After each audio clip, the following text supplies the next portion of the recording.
ಮುಖ್ಯಮಂತ್ರಿಯವರು ಡಿ.ಕೆ. ಶಿವಕುಮಾರ್ ಅವರ ಕೈಯನ್ನು ಹಿಡ್ಕೊಂಡು ನಮಗೆ ಬಂಡೆ ಬಲ ಇದೆ ಅಂತ ಕೈ ಎತ್ತಿ ಇಬ್ಬರೂ ಕೂಡ ಒಗ್ಗಟ್ಟನ್ನು ಪ್ರದರ್ಶಿಸಿದಂಥ ಸಂದರ್ಭದಲ್ಲೇ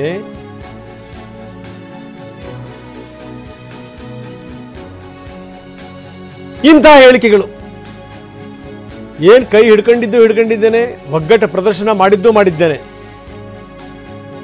ಇನ್ನು ದೇವರಿಂದ 2 ದಿವಸ ಆಗಿಲ್ಲ, ಇಕ್ಬಾಲ್ ಹುಸೇನ್ ಮತ್ತೆ ಬಾಂಬ್ ಹಾಕಿದ್ದಾರೆ.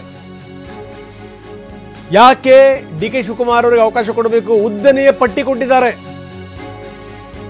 ಸಂಘಟನಾಕಾರರು ಕೆಲಸ ಮಾಡಿದ್ದಾರೆ, 75ರಿಂದ 136 ತಂದಿದ್ದಾರೆ, ಅಂಥವ್ರಿಗೆ ಅವಕಾಶ ಕೊಡಬೇಕು.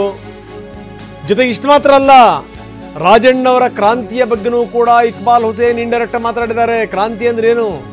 ಏನಾದರೂ ಸರ್ಕಾರ ಗಿರ್ಕಾರ ಬಿದ್ದೋಗಿ ಬಿಜೆಪಿ ಬಂದರೆ ಅದು ಕ್ರಾಂತಿ. ಸರ್ಕಾರ ಪತನ ಆಗಿ ಕಾಂಗ್ರೆಸ್ ಸರ್ಕಾರ, ಬಿಜೆಪಿ ಬಂದರೆ ಅದು ಕ್ರಾಂತಿ. ಪಕ್ಷದ ಒಳಗಡೆ ಆಗುವಂಥ ಬದಲಾವಣೆ ಇದೆಯಲ್ಲ, ಅದು ಕ್ರಾಂತಿ ಅಲ್ಲ.